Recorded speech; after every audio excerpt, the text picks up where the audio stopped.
Kumar ji, doctor Vinay Kumar ji और हमारे विभाग के सभी शिक्षकों ने सम्मति प्रदान किया। माननीय कुलपति जो इस विश्वविद्यालय को शिक्षा के क्षेत्र में ऊंचाइयों पर लगातार ले जा रहे हैं और मैंने महसूस किया है कि स्थानीय जनप्रतिनिधि के हैसियत से भी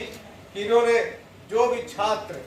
उनकी समस्याओं के लेके जो अपने रिसर्च करने के सेंटर में लेके जो रिपोर्ट तैयार करने, इसने हमेशा प्रोत्साहित करने का काम किया। मैं लगातार आपके माध्यम से, मीडिया के माध्यम से सरकार से भी अपील करना चाहते हैं कि ऐसे कुलपति की आवश्यकता विश्वविद्यालय में है, चूंकि हम इनके रहने से लगातार मगध विश्वविद्यालय में बढ़ते हुए शिक्षा का जो स्तर रहा उसमें निश्चित रूप से निखार आते रहा है और इन्होंने लगातार शिक्षा के क्षेत्र में लगातार अभी तक विश्वविद्यालय, बिहार के जितने विश्वविद्यालय हैं उसमें सबसे अग्रणी इन्होंने सिंपोजियम, सेमिनार और कॉन्फ्रेंस कराने का कार्य किया है। यह एक ऐतिहासिक तथ्य है। साथियों, लगातार मैंने इस सवाल पर इनसे बातचीत किया तो इन्होंने उत्साहित और प्रोत्साहित करते हुए कहा कि आपको जो भी समस्या होगी हम निदान करेंगे, जो भी बाधाएं आएगी मैं इसका समाधान करूंगा और इनके ही सहयोग से, इनके ही प्रेरणा से हम इस स्तर पर यहाँ पर आपके बीच में उपस्थित होने का कार्य किया है। साथ ही साथ मैं जो हमारे मुख्य अतिथि हमारी छोटी बहन के समान है, जो आईएएस है, जो कम ही उम्र में सिविल सेवा के सर्विसेज पास है, रत्ना पाटिल जी। मैं इनको बुलाने के पीछे मेरा एक और उद्देश्य था कि ठीक है, राजनेताओं की भागीदारी लोकतंत्र में अपनी जगह है, लेकिन मैंने एक ऐसे आईएएस को बुलाने का काम किया जो शिक्षा के क्षेत्र में बिहार के उन्नति और तरक्की के लिए अपने विभाग के माध्यम से लगातार कार्य कर रही है। और बुलाने का मेरा भी ये भी एक यहाँ पर उद्देश्य है कि ये बिहार सरकार के डायरेक्टर ऑफ म्यूजियम आर्कियोलॉजी के डायरेक्टर भी हैं। इनके माध्यम से बिहार के अंदर में जो साइट्स है, जो उत्खनन का, एक्सकवेशन का, इसके अतिरिक्त भी चूंकि हम लोग स्थानीय हैं, जो लोग आर्कियोलॉजी के लोग हैं जो रिसर्च कर रहे हैं, वही नहीं, अभी सैकड़ों ऐसे इस मगध डिवीजन के अंदर में, इस जिले के अंदर में, चूंकि मगध डिवीजन गया जिला का ही हिस्सा है और इस हिस्से में उत्खनन के कई यहाँ पर मुद्दे पड़े हुए हैं जो अभी तक सरकार के नजरों में नहीं आया है। मैं आपके माध्यम से एक पूरे विश्वास के साथ हूँ कि आदरणीय रचना पाटिल जी जो हमारे निदेशक हैं कला संस्कृति और विभाग के अंतर्गत जो आर्कियोलॉजी और म्यूजियोलॉजी का, मैं सरकार के माध्यम से, अपने विश्वविद्यालय के माध्यम से, काउंसिल के माध्यम से माननीय कुलपति ने कहा है कि हम निश्चित रूप से इस उत्खनन के लिए सरकार से बातें करके और इसको आगे ले जाएंगे। चूंकि एंशिएंट हिस्ट्री का रहा है कि यहाँ पर जो लगातार जो लड़के को जितना फ्लो होना चाहिए, आना चाहिए, रुचि घटती गई कि चूंकि जॉब के जो इनको कारण है उसमें बहुत ज़्यादा सिविल सर्विसेज छोड़ के दूसरे मुद्दे नहीं आते, इसलिए मैंने तय किया माननीय कुलपति जी से और आदरणीय रचना पाटिल जी से, जो आईएएस के रूप में यहाँ उपस्थित रह रहे, शिक्षाविद के रूप में भी इनको लाने का काम कर रहे हैं और इनके माध्यम से हम 1 साल का सर्टिफिकेट कोर्स भी लागू करवाएंगे। कुलपति जी ने उत्साहित किया है और कहा है कि आप प्रस्ताव को लाइए और उससे हमारे लड़कों को, जो यहाँ पढ़ने वाले लड़के हैं, जो म्यूजियोलॉजी और आर्कियोलॉजी का एक सर्टिफिकेट 1 साल का कोर्स करेंगे, उससे हमारा बहुत फायदा होने वाला है। हमारे बीच में आदरणीय प्रोफेसर सीताराम दुबे जी है बैठे हुए, प्रकांड विद्वान है, जो इस विषय वस्तु पर उनका बहुत गहरा यह पकड़ है और वो पूरे बीएचयू के विभाग अध्यक्ष भी रह चुके हैं। इसलिए हम लोगों ने कहा कि आज की नोट के माध्यम से अपने शिक्षकों के और छात्रों को, इस विश्वविद्यालय में पढ़ने वाले लोगों को एक नई दिशा और दशा में सुधार लाने के लिए उनके बातों को हम लोग यहाँ पर रखें। हमारे बीच में हमारे बाईं और सबसे अंतिम में आदरणीय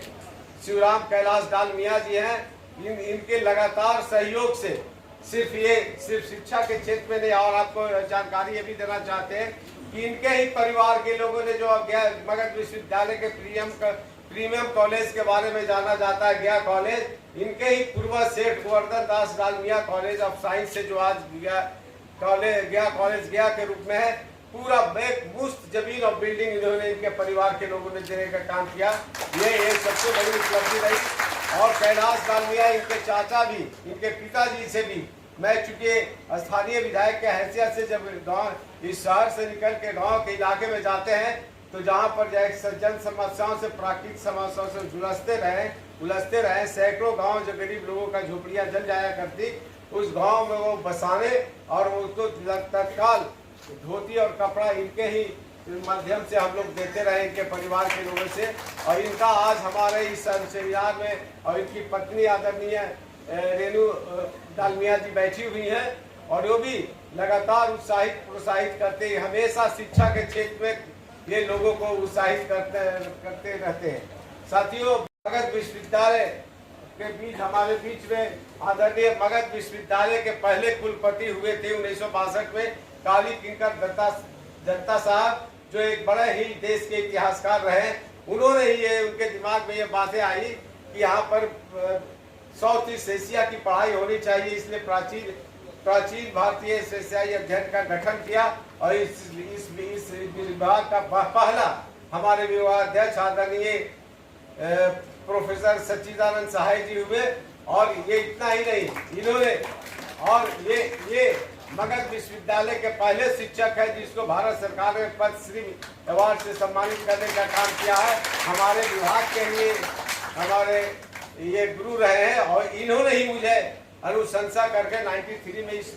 कॉलेज से विश्वविद्यालय में स्थानांतरित करने का काम किया, यहाँ बुलाने का काम किया। और लगातार सहाय जी आप लोग को बता दें कि कैसे दक्षिण पूर्व एशिया से इस मगध का संबंध है, थाईलैंड से संबंध है। आप बहुत लोग जानते हैं कि अशोक यहाँ आया कलिका युद्ध के बाद, बोध गया मंदिर का निर्माण कराया उनका बेटा महेंद्र सेन और बेटी संमित्रा के द्वारा, जो अहिंसा के रास्ते पर चल के दूसरे देशों में जाने का कार्य किया। लेकिन इनको उनसे पहले भी इस देश में हमारा ईसा से 1500 वर्ष पहले हमारा यहाँ मगध का संबंध थाईलैंड से और दक्षिण पूर्व एशिया देशों से था। पहले प्रचार करने वाले कौंडिन्य थे, उनके पत्नी शोभा थी। अब आप लोग को बता देना चाहते हैं, तो चूंकि सर थोड़ा 2 मिनट ज्यादा लग जाएगा। शोभा थी और अपने इनकी एक ही बेटी है जो अमेरिका के कार्डियोवैस्कुलर के 8वें नंबर की डॉक्टर है सोमा, उसने सोमा नाम रखा इनको। और ये इनकी पुत्री का नाम, एकमात्र पुत्री है सोमा, जो आज अमेरिका में रह रही है और इनके घर गया शहर में ही है। और शहर में इन्होंने हमसे वादे किया है, इनका पूरा घर दक्षिण पूर्व एशिया के जितने भी देश हैं, चाहे थाईलैंड का हो, कंबोडिया का हो, चाहे लाओस का हो, या जितने भी कंट्री सब है, ये मलेशिया का, सारे दक्षिण पूर्व एशिया के देशों के सभी किताबों को इन्होंने लिखा है। और लगभग 5000 किताबें ये हमको लाइब्रेरी में देने के, चूंकि इनके घर में मैं जाता हूँ, खड़ा रहता, मैं 5000 इनसे किताब अभी देने वाला हूँ। ये सहाय जी ये दान देने वाले हैं और ये हमारे गुरु भी हैं, प्रेरणा के स्रोत हैं। और गर्व है कि इस मगध विश्वविद्यालय के इस प्राचीन इतिहास अध्ययन विभाग में ये हम पद्मश्री से अवार्डेड किए हैं। पद्मश्री डॉक्टर एस एन सहाय जी हैं। साथ ही आपको बताना चाहते हैं कि हमारा ईसा से 16 वर्ष पहले ही हमारा संबंध था, जब बाद में कौंडिन्य और सोमा पूरे देश दुनिया में घूमने का कार्य किया, दक्षिण पूर्व से वहाँ की भारतीय संस्कृति को। और हमारा ही यह पहला ऐसा विभाग है इस देश के अंदर में जो दक्षिण पूर्व देशों से संबंध बनाने का कार्य किया, और वो है प्राचीन भारतीय व्यवसायी अध्ययन विभाग, जिसकी स्थापना प्रोफेसर सहाय के नेतृत्व में इतिहासकार डॉक्टर काली किंकर दत्ता ने जी ने किया। और सौभाग्य है कि दक्षिण पूर्व एशिया के तमाम देश के लोग इस विश्वविद्यालय में, इस सभा में पढ़ने आते हैं। और जो आज हमारे 8-10 प्रदेशों के हमारे अतिथिगण आए हुए हैं, ICCR के हमारे बीच में बैठी हुए एक्स फॉर्मर चेयरमैन आदरणीय रीनू मिश्रा जी, उनके पति जो IRS थे, जो मिनिस्ट्री ऑफ फाइनेंस में सेटलमेंट ऑफिसर्स के रूप में कई महत्वपूर्ण कार्य इन्होंने कई पदों पर रह के भी आज भी कार्य कर रहे हैं, हमारे बीच में बैठे हैं आदरणीय जयंत मिश्रा जी। और यहाँ पर जितने भी दूसरे देशों के हमारे जितने भी विद्वान आए हैं, 8 देश के आए हैं, सभी विश्वविद्यालय को आए हैं। इसलिए प्यारे छात्रों, निश्चित रूप से यह जो चाहे किसी भी विभाग के आगे बैठे हो, निश्चित रूप से आपकी भागीदारी से यहाँ से इसका ये ज्ञान विज्ञान पढ़ते रहेगा। इसलिए हम आपके बीच में कहना चाहते हैं कि 1962 में जब इसकी स्थापना हुई थी, उस स्थापना को सर्वपल्ली डॉक्टर राधाकृष्ण ने यहाँ पर शिलान्यास इस विश्वविद्यालय का किया। हमारे राज्य के हमारे शैक्षणिक राजनेताओं ने भी एक सोचा। अब जब 1952 से 56 के बीच में इस देश के अंदर में जमींदारी प्रथा खत्म हो रही थी, तो यहाँ के महंत जो 20,000 एकड़ का जमीन था, उस जमीन को लगा कि अब हमारी सरकार ले लेगी। इसलिए उसी समय हमारे राजनेताओं ने मिलकर जो इसे गया जिला के राजनेता रहे, जो बाद में दूसरे जिलों में चले गए, उन लोगों ने यहाँ बोध गया महंत से जमीन लेने का कार्य किया। और उस कार्य में यहीं पर चूंकि यहाँ पर दो हमारे क्या ऐतिहासिक है, एक जो मोक्ष धाम है हमारा, जो विष्णुपद और फल्गु के किनारे भी है, और दूसरी है कि ज्ञान की बुद्धि। और ज्ञान जब अब इस गया जिला की धरती की बेटी, जब सेनानी गांव के सेनापति की बेटी अगर सुजाता नहीं होती तो सिद्धार्थ को बुद्ध की प्राप्ति नहीं होता। उसने ही बतलाया कि जब जिंदा रहोगे तभी कुछ मिल पाएगा। तब बुद्ध जो अपने प्राण त्याग वट वृक्ष के नीचे कर रहे थे, चेतन अवस्था में आ रहे, तब उनको ये समझदारी आई कि सुजाता ने जो बात कही और खीर खिलाई, और खीर खिलाने के बाद ही जीवन को जीने का रास्ता देके विभिन्न चीजों के लिए, 3 चीजों के लिए भटक रहे थे, उसकी पूर्णाति होती। इसलिए साथियों, थाईलैंड से हमारा जो भारत और थाईलैंड के बीच ऐतिहासिक सांस्कृतिक गर्मजोशी के साथ दक्षिण द्विपक्षीय, और चाहे आसियान देशों के साथ हो, चाहे बिमटेक के माध्यम से हो, चाहे मेकॉन और गंगा का जो एक प्रोजेक्ट बना है जो ही भारत के साथ, ये तमाम से हमारा पूरा थाईलैंड साथ में कदम से कदम मिलाकर चलने को तैयार है। और आज हमको खुशी हो रही है कि आदरणीय कुलपति के निर्देश में हमने यहाँ पर दक्षिण पूर्व एशिया के कम से कम 10 देशों के लोग, और दूसरे लोग इसलिए भी नहीं आ पाए कि वहाँ पे जो पाकिस्तान और भारत का जो वार हो रहा था, इसलिए कुछ लोगों ने आना मुनासिब नहीं समझा, लेकिन उनकी पूरी सहानुभूति है। हम आने वाले समय में यहाँ पर निश्चित रूप से